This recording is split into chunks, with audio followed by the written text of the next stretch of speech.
मेरे प्यारे बच्चों, स्वागत है आप सभी का कृतिका स्टडी पॉइंट में।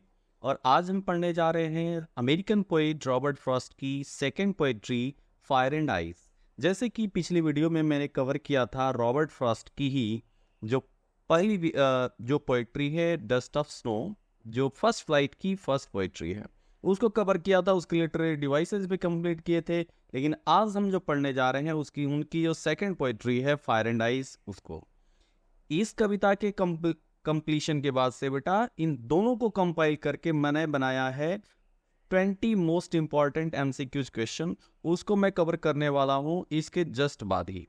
तो सबसे पहले शुरू करेंगे बच्चों आज की जो हमारी सेशन है फायर एंड आइस। इसको जो फायर एंड आइस की जहां तक बात है बच्चों, सबसे पहले मैं बता दूं आपको कि ये जो कविता आई थी रॉबर्ट फ्रॉस्ट की, यह हार्पर्स मैगजीन में पब्लिश हुई 1920 का ईयर है, ठीक है। और हार्पर्स मैगजीन में पब्लिश होती है। इसके ठीक बाद जो है उनका जो एक तरह से कलेक्शन आता है पोएम का, न्यू हैम्पशायर करके, उसमें शामिल किया जाता है इसको 1920 में ही। और जिस कलेक्शन की बदौलत ही रॉबर्ट फ्रॉस्ट को पुलित्जर प्राइज के लिए चुना जाता है। तो उसके तुरंत बाद जो है उस जो कलेक्शन ऑफ पोएट्री थी उसमें स्टॉपिंग बाय वुड्स भी है और भी अदर पोएम है, लेकिन उनमें स्टॉपिंग बाय वुड्स के बाद से फायर एंड आइस एक तरह से रियलिस्टिक पोएम है। और ये ईयर है बेटा 1920। आपको पता होगा कि वर्ल्ड वॉर फर्स्ट जो है इस समय कंप्लीट हो चुका है। The time period of first world war is 1914 to 1918। आप जानते हैं कि 1914 से लेकर 1918 तक जो फर्स्ट वर्ल्ड वॉर होता है। और इसी दौरान जो ह्यूज डिस्ट्रक्शन देखा जाता है बॉडी और प्रॉपर्टी का, उसके बाद से जो मॉडर्न मैन होता है ना, उसकी माइंड पूरी तरह से व्यथित हो जाती है फियर से, वॉर से, वरी से, इनसिक्योरिटी से और एवरी इनहार्मोनियस स्टेट ऑफ माइंड से। तो इसके बाद से रॉबर्ट फ्रॉस्ट की जो ये कविता है, जो उन्होंने इस कविता को जो है कंपोज किया है 1920 का जो टाइम था उसमें, तो इसके सोर्स के बारे में थोड़ा सा हम डिस्कस कर लेते हैं। उसके बाद से छोटी सी कविता है और इसको हम जो बहुत जल्द ही जो एक्सप्लेन कर लेंगे। इसके लिए जो कोई चिंता की बात नहीं है बेटा, लास्ट तक इस वीडियो को देखना और कोई भी वीडियो स्किप करने की कोशिश मत करना, क्योंकि जो आगामी परीक्षा है आपकी बोर्ड एग्जाम की, उसमें 50% क्वेश्चंस आपके एमसीक्यूज बेस्ड हैं। और एमसीक्यूज बेस्ड क्वेश्चंस जो है इजी नहीं होते, कभी भी नहीं होते हैं। अगर वो सही हो गए तो सही हो गया, नहीं तो गलत। उसमें बीच का कोई बीज है गुंजाइश नहीं होता है। और एमसीक्यूज क्वेश्चन का आंसर देने के लिए सिर्फ और सिर्फ आपके पास कॉन्सेप्ट होना चाहिए, इसके अलावा और कोई कॉम्प्रोमाइज नहीं चलेगा। तो इसके लिए हम बच्चे वो लाइन बाय लाइन जितने भी चैप्टर्स हम पढ़ा रहे हैं ना, वो उसका जो है बहुत इंपॉर्टेंट इंपॉर्टेंट मीन्स कह सकते हैं कि एग्जाम के पॉइंट ऑफ व्यू से जो है। और उसके अलावा जो उसका जो इंपॉर्टेंस है और भी ज़्यादा बढ़ जाता है, क्योंकि जो एमसीक्यूज क्वेश्चन होने हैं ना उस पे जाए, क्योंकि ऐसे सिर्फ और सिर्फ समरी जान करके, किसी भी स्टोरी की प्लॉट जान करके आप अच्छा स्कोर नहीं कर पाओगे, ये मेरी गारंटी है। इसलिए कोई भी जो वीडियोस हैं, इसलिए मैं लाइन बाय लाइन पढ़ा रहा हूँ। मैं भी चाहता तो स्लाइड से पढ़ा देता, सिर्फ ओवरव्यू दे देता स्टोरी की, तो आपको जो समझ में आ जाती, आप भी जब बहुत खुश रहते। लेकिन जब एग्जाम में जाते तो पूरी की पूरी जो हकीकत खुल जाती कि मेरी डेडिकेशन कहाँ है, आपका जो है प्रिपरेशन कहाँ है। बात करते हैं बेटा इसकी सोर्स की।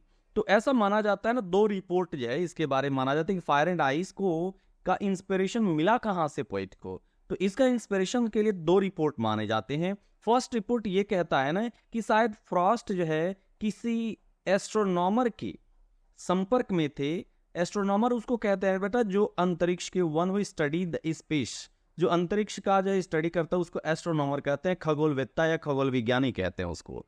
तो किसी एस्ट्रोनॉमर के संपर्क में थे, दोनों बात कर रहे थे कि सन जो है क्या हो जाएगा, एक दिन एक्सटिंग्विश हो जाएगा या किसी दिन जो उसमें एक्सप्लोजन हो जाएगा, विस्फोट हो जाएगा, बुझ जाएगा या तो उसमें विस्फोट हो जाएगा। तो उसी दिन जो क्या हो जाएगी, धरती इस सभ्यता का जो है नाश हो जाएगा, पूरी संसार का जो विनाश हो जाएगा। ये दूसरी रिपोर्ट है। फर्स्ट रिपोर्ट ये कहती है ना, दांते नाम का एक कवि हुआ करता था 14th सेंचुरी में। इंग्लिश लिटरेचर में और उसकी एक जो है रचना आई थी इनटू हेल करके जो है, ठीक है, सॉरी इनफेर्नो जो है आई थी, और इनफेर्नो में उसकी जो लिटरेरी जर्नी है ना हेल के लिए, उसमें उसको ही जो है मतलब माना जाता है कि फर्स्ट रिपोर्ट ये कहता है कि उसके आधार पर ही रॉबर्ट फ्रॉस्ट जो है इंस्पायर होते हैं और फायर एंड आइस जैसी कविता लिखते हैं। तो ये दो रिपोर्ट थी, एक रिपोर्ट जो है हमारी दांते जो कवि था 14th सेंचुरी की, उसकी इनफर्नो, और दूसरी जो रिपोर्ट है वह हमारा जो है उस एस्ट्रोनॉमर के संपर्क के साथ जो है जो कन्वर्सेशन हुआ किसको लेकर के, सन के एक्सप्लोजन और उसके एक्सटिंग होने को लेकर के। तो इनमें ये दो रिपोर्ट माने जाते हैं कि इसके आधार पर ही पोइट हमारा रॉबर्ट फ्रॉस्ट इंस्पायर होते हैं फायर एंड आइस लिखने के लिए। लेकिन आपको याद होगा ये 1920 का टाइम है, फर्स्ट वर्ल्ड वॉर कंप्लीट हो चुका है और पूरे विश्व के लोग काफी ज्यादा व्यथित हैं। ये फायर एक तरह से सिंबॉलिक है, मेटाफर भी है, ठीक है। सिंबॉलिक वो होता है जिसमें क्या करते हैं, एक ऐसा लिटरेरी डिवाइस होता है, कह सकते हैं symbolism is a use of symbols to signify some ideas by giving them symbolic meaning different from their literal meaning. तो वो क्या करते हैं, सिंबॉलिक मीनिंग देते हैं, और उनका जो लिटरल मीनिंग, फायर मीन आग हो गया, आइस मतलब जो है क्या हो गया, बर्फ हो गया। तो इसका लिटरल मीनिंग तो ये हो गया, लेकिन सिंबॉलिक मीनिंग में बेटा जो है इसका मतलब डिजायर हो जाएगा, पैशन हो जाएगा, और उसके साथ साथ जो है हमारा क्रूएलिटी हो जाएगा, फरी हो जाएगा, ग्रीड हो जाएगा, लस्ट हो जाएगा, फायर का मतलब जो है।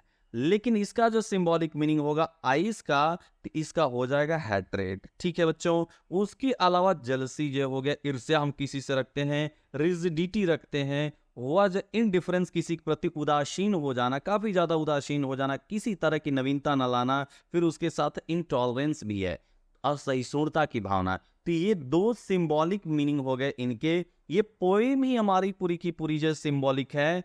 और इसके अलावा जो है देखना, पहली लाइन में सिर्फ और सिर्फ फायर और आइस की बात करता है, उसके बाद से इसको कनेक्ट कर देता है डिजायर के साथ, और उसके बाद से जो है इसको जो कनेक्ट कर देता है या हैट्रेड के साथ जो है, ठीक है, तो हेट के साथ जो है। तो आगे हम जब पढ़ेंगे तो दिमाग में ये रखेंगे हम कि फायर स्टैंड कर रहा है किसको, डिजायर के साथ। एक्सट्रीम डिजायर कहा जाता है ना, मनुष्य के दुखों का कारण क्या है, तो अनकंट्रोल्ड डिजायर है, पैशन। कोई भी चीज जब एक्सेसिव हो जाती है तो वह विनाश का कारण हो जाती है। अति सर्वत्र वर्जते, और कहा जाता है ना excessive use of anything is always harmful. तो फायर जो है और आइस दोनों की बहस यहाँ पर होती है, एक कन्वर्सेशन होती है कि कुछ लोगों का मानना है सम से, ठीक है, the world will and in fire. कुछ लोगों का मानना है क्या, या कुछ लोग कहते हैं कि संसार का अंत जो है आग से हो जाएगा। तो आग से होना एक तरह से ना डायरेक्ट जो है इफेक्ट डालता है कि आग से सीधे सीधे जल जाते हैं, तो सीधे जलता है, मतलब ये समझ में आता है। यहाँ इमेजरी यूज किया गया है कि आप जो है अपने सेंसरी ऑर्गन्स का यूज करके विजुअलाइज कीजिए उस सीन को, कैसे आग, जंगल में आग लगती है, कैसे सारी चीजें जला देती हैं, वैसे ही एक दिन आग लगेगी और पूरा विश्व जो है समाप्त हो जाएगा। सन में एक्सप्लोजन होगा, पूरा विश्व जो है समाप्त हो जाएगा, या सन एक दिन जो है क्या हो जाएगा, एक्सटिंग्विश्ड हो जाएगा, और क्या हो जाएगा उसमें, सम से इन आइस। और कुछ लोग यह कहते हैं ना कि जब सन एक्सटिंग्विश्ड हो जाएगा, बुझ जाएगा, तो चारों तरफ बर्फ ही बर्फ होगा और इस संसार का अंत हो जाएगा। तो ये चीज दूसरी चीज हो गई है क्या, कि संसार का अंत कैसे होगा, आइस से होगा या फायर से होगा, इस पे जो मतलब डिस्कशन आती है। लेकिन कह रहा है ना, from what I have tasted of Dzire, ये दो लोगों की बात है, कुछ लोगों की मीन पूरा ओपिनियन है, मतलब ये ओपिनियन दो गुटों का है। कुछ लोगों का मानना है कि ये संसार का अंत जो है आग से होगा, कुछ लोगों का मानना है क्या, बर्फ से होगा। यानी कुछ लोगों का मानना है ना कि एक्सट्रीम डिजायर से, एक्सट्रीम पैशन से इस संसार का अंत हो जाएगा, ठीक है। और कुछ लोगों का मानना है क्या, कि हैट्रेड के पास इतना पावर है कि वह इस संसार को समाप्त कर देगा।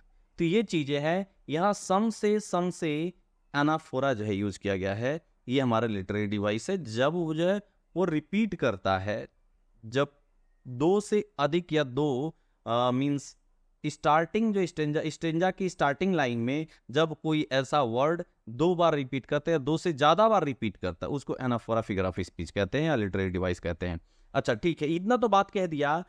आगे कह रहा है ना कि रॉबर्ट फ्रॉस्ट दूसरों की बातों पे दूसरों की बातें तो सुन लिए, उनका अपना मानना क्या है, तो कह रहा है ना from what I have tasted of desire, जहां तक मेरा अपना मानना है, ठीक है, I have tasted of desire, desire मतलब इच्छा होता है, टेस्टेड मतलब स्वाद लेना, लेकिन यहाँ स्वाद लेने से इच्छा का स्वाद लेना कोई मतलब नहीं होता है। यहाँ कह रहा है ना जहां तक मेरा अपना ओपिनियन की बात है, मेरी अपनी विचार की बात है, मेरी अपने दृष्टिकोण की बात है, तो I hold with those who favour fire, कि मैं उन लोगों के साथ जो है मतलब खड़ा हूं, या मैं उन लोगों के समर्थन देता हूं पहली, क्या कि जो फायर को मानते हैं ना कि फायर से ही क्या हो जाएगा, इस संसार का विनाश हो जाएगा।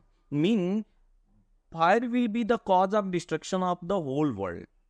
Here are the two things, fire and ice both, and fire stand for hatred and passion, while I stand for hatred. Sorry, passion and desire are the symbol of fire, while hatred is the symbol of what? Ice. तो ये मानना है उनका। तो पहले ही stanza में बच्चे Robert Frost ये बात कह रहे हैं कि फायर से जो जिन लोगों का मानना है ना कि फायर से संसार का विनाश हो जाएगा, तो मेरा भी यही मानना है कि फायर ही जो क्या होगा, कॉज ऑफ डिस्ट्रक्शन होगा इस वर्ल्ड का, यानी कि इस संसार के अंत का जो है कारण बनेगा फायर। ये पहली स्टेंजा में कहते हैं। लेकिन दूसरी स्टेंजा में ये कहते हैं ना कि but if it had to perish twice, perish मतलब होता है डाई या डिस्ट्रॉय, करेक्ट, कि अगर इस संसार को ट्वाइस मतलब दो बार भी समाप्त करना पड़े या दो बार समाप्त होना हो, आई थिंक, जहां तक मैं सोचता हूं, आई नो, मैं जानता हूं, एनफ ऑफ हेट, किसके बारे में, इतना तो मेरी जानकारी है हेट के बारे में। देखो यहाँ हेट आ गया बेटा, इस सिंबॉलिक मीनिंग आ गया किसका, आइस का, और आइस क्या है, लिटरल मीनिंग है बर्फ, ठीक है। तो कह रहा है ना कि मैं जहां तक हेट के बारे में जानता हूं, मुझे भी बहुत अच्छे से जानकारी है। जैसे मान लो कि फायर है तो फायर सीधे सीधे जला देता है, लेकिन आइस जो है ना, किसी के हैंड पर जब बहुत देर तक आइस रख दो बेटा, बड़ा सा टुकड़ा लो आइस का, उसके हैंड पे रख दो बहुत देर तक, उसके बाद से उसका हैंड पूरी तरह से क्या हो जाएगा, नम हो जाएगा, उस लाइफलेस हो जाएगा, और उसको काटोगे ना तो फिर वो फील नहीं होगा। तो नमनेस के वजह से, यानी कि आइस धीरे धीरे खत्म करता है, लेकिन वो कंप्लीटली खत्म कर देगा। जिस तरह से फायर जो है सामने से दिखता है, लेकिन आइस उससे कम नहीं है। तो आइस एक्चुअली वो लिटरल मीनिंग हो गया, लेकिन वह सिंबॉलिक है, स्टैंड कर रहा है किसके लिए, हेट के लिए। कि घृणा भी एक ऐसी चीज है ना कि इंसान के पास काफी ज्यादा घृणा आ जाए, मानव के अंदर एक दूसरे से घृणा आ जाती है, तो वह भी जो है कारण बन जाएगा विनाश का। जैसे कि फर्स्ट वर्ल्ड वॉर में और सेकेंड वर्ल्ड वॉर में जो एम्बिशन था हिटलर का, वह कारण बन गया फर्स्ट वर्ल्ड वॉर का जो है, और उसमें जो है इतने सारी प्रॉपर्टी और बॉडी का लॉस होता है। तो इसमें यही बात कर रहा, I think I know enough of hate, उसको ध्यान में रखते हुए हम ये कह सकते हैं ना कि हेट को, इसके पास भी इतना पावर है to say that for destruction ice, कि जहां तक ये कहना कि आइस से जो डिस्ट्रक्शन का सवाल है, यानी संसार के विनाश का सवाल है, तो इज ऑल्सो ग्रेट। यह भी बड़ी बात है, यह भी बहुत बड़ी बात है, क्योंकि ये कोई साधारण बात नहीं है कि आइस उससे कमजोर है या आइस उससे कम है। यानी आइस के पास भी एनफ पावर है जो इस संसार को जो है, इसके पास भी सफिशिएंट पावर है जो इस संसार को दो बार अगर समाप्त करना हो ना तो उसको समाप्त कर देगा। तो ये छोटी सी कविता रही, उसकी जो एक्सप्लेनेशन थोड़ा सा हम डिस्कस करेंगे बेटा। पहले मीटर के बारे में। मीटर क्या है, फुट। मैंने बताया है कि कविता को जो है मीटर में लिखा जाता है, और जब वो स्ट्रिक्ट मीटर में लिखा जाता है तो स्ट्रक्चर के आधार पे कविता को हम फॉर्मल वर्स कहते हैं, ठीक है, फॉर्मल वर्स कहते हैं। और जब ये फॉर्मल वर्स है, स्ट्रिक्ट मीटर पैटर्न में लिखा गया, मीटर और राइमिंग स्कीम दोनों है, ठीक है। तो अब इसमें हम देखेंगे कि स्ट्रेस्ड और अनस्ट्रेस्ड सिलेबल का कॉम्बिनेशन कैसे है। तो यहां देखना, सम से, ठीक है, the world will and in fire, ठीक है। तो यहाँ पर ये जो कविता है ना, इसको 1, 3 और 7 जो लाइन है, 1 ये फर्स्ट लाइन, फिर उसके बाद से 3 से लेकर के जाए 3, 4, 5, 6 और 7, इतना जो पार्ट है ना, यह हमारा जो है टेट्रामीटर में लिखा गया है। टेट्रामीटर का मतलब हो गया कि इसमें जो आयम्बिक जो मीटर है ना, वह जो है 4-4 का सेट है, जो है मतलब 4 नहीं 3 का सेट है। सम ये अनस्ट्रेस्ड सिलेबल हो गया। सिलेबल क्या है? वो वर्ड का जो है पार्ट होता है जिसमें कम जोर पड़ता है बोलने में, ठीक है। से ये स्ट्रेस्ड पार्ट है। द जो है क्या है? अनस्ट्रेस्ड है, वर्ड स्ट्रेस्ड है। यहाँ पर जो है देखना, फिर उसके अलावा कह रहा है ना इन आइस सम से, तो ये जो हमारा स्ट्रेस्ड पार्ट हो गया। दूसरा कह रहा है ना इन फायर, इन फायर जो है क्या हो गया? ये विल एंड और इन फायर, ये अनस्ट्रेस्ड, ये भी स्ट्रेस्ड है। तो ऐसे कितने जो पेयर बन रहे हैं? 1, 2 और 3। तो ये इसको हम टेट्रामीटर कहते हैं। और चूंकि जब अनस्ट्रेस्ड जो है सिलेबल पहले आएगा और स्ट्रेस्ड जब बाद में आएगा, तो इसको हम आयम्बिक मीटर कहते हैं।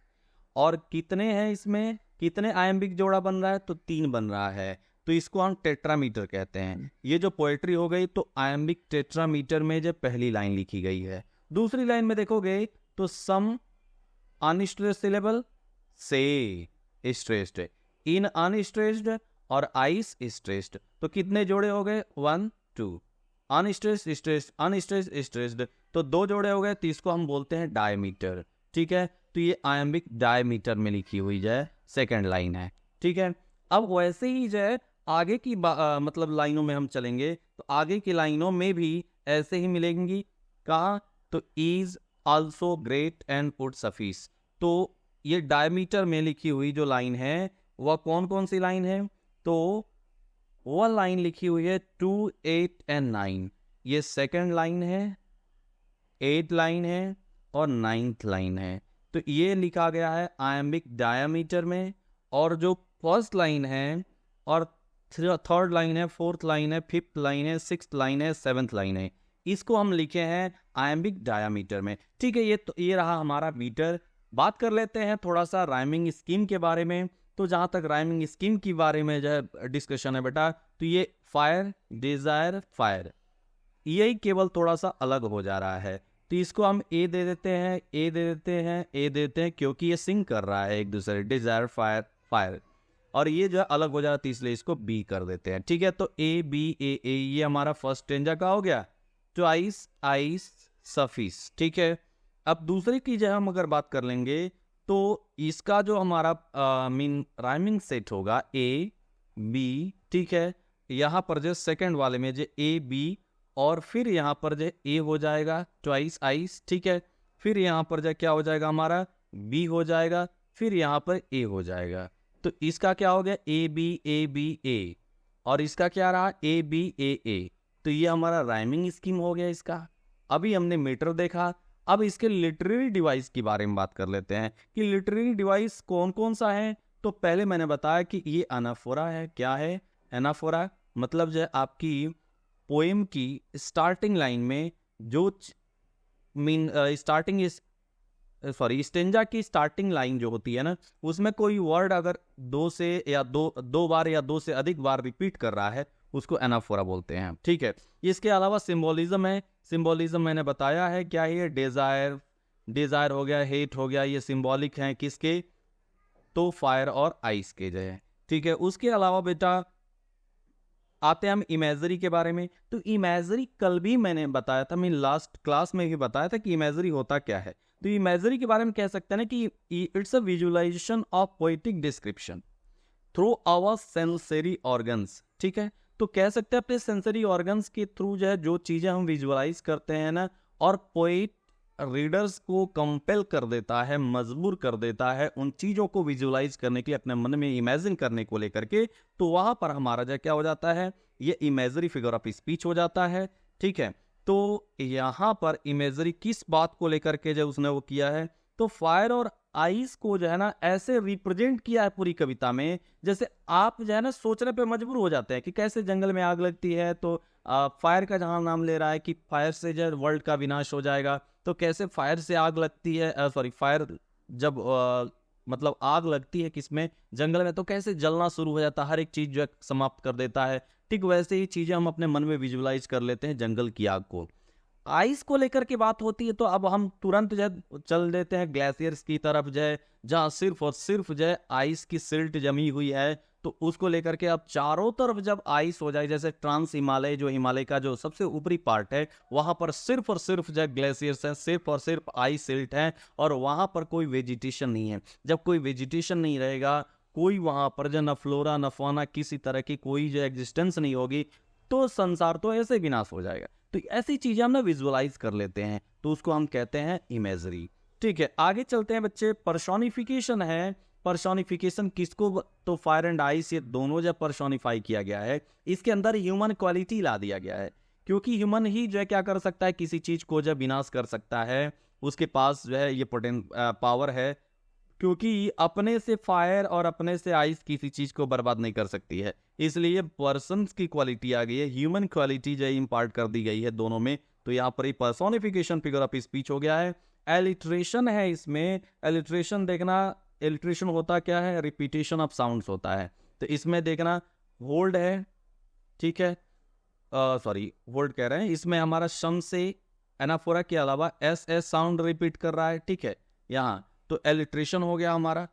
एलिट्रेशन सम से वर्ल्ड विल देखना, डब्ल्यू डब्ल्यू जो है रिपीट कर रहा है, वर्ल्ड विल, ठीक है। उसके अलावा जो है फेवर, फायर, ठीक है, एफ एफ जो है यहाँ पर रिपीट कर रहा है, तो ये भी हमारा क्या हो गया, एलिट्रेशन हो गया। इसके अलावा एसोनेंस है बेटा, आई होल्ड विथ दोज, ओ यहाँ पर रिपीट किया, प्रोमिनेंट जो साउंड है इसमें ओ साउंड है, ओ यहाँ पर रिपीट किया है, ओ रिपीट किया है, ओ रिपीट किया है, ओ रिपीट किया है, तो ये जो रिपीटेशन जो प्रोमिनेंट साउंड है ओ, और ये जो हमारे 4 वर्ड में जो आया है लगातार, ठीक है, तो यहाँ पर एसोनेंस हो गया हमारा। इसके अलावा बच्चों जो हमारा नेक्स्ट इसमें जो फिगर ऑफ स्पीच यूज किया गया उसको इंजैममेंट जो कहा गया है। यहाँ देखना कहीं भी फर्स्ट लाइन में फर्स्ट लाइन का जो मीनिंग है वह सेकेंड लाइन तक आ जा रहा है, सेकेंड लाइन की मीनिंग जब फोर्थ लाइन में आ जा रही है, तो जब पहले सेंटेंस की मीनिंग जो है उसमें कंप्लीट ना होकर के वो सेकंड लाइन तक चली जाए,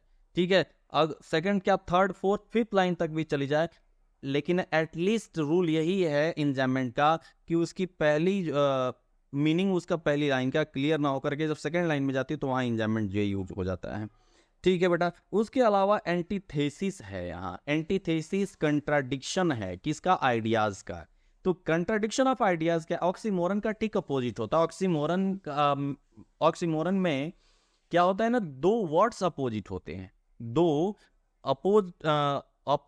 अपोजिट वर्ड्स एक साथ यूज किए जाते हैं, लेकिन एंटीथेसिस में 2 अपोजिट आइडियाज यूज की जाती है एक साथ जो है। तो यहाँ पर ये एक आइडिया है कि फायर से विनाश होगा और एक आइडिया है कि आइस से विनाश होगा, तो दोनों एक दूसरे के लिए कंट्राडिक्शन है दोनों आइडिया, तो यहाँ पर जो है हमारा एंटीथेसिस फिगर ऑफ स्पीच हो जा रहा है।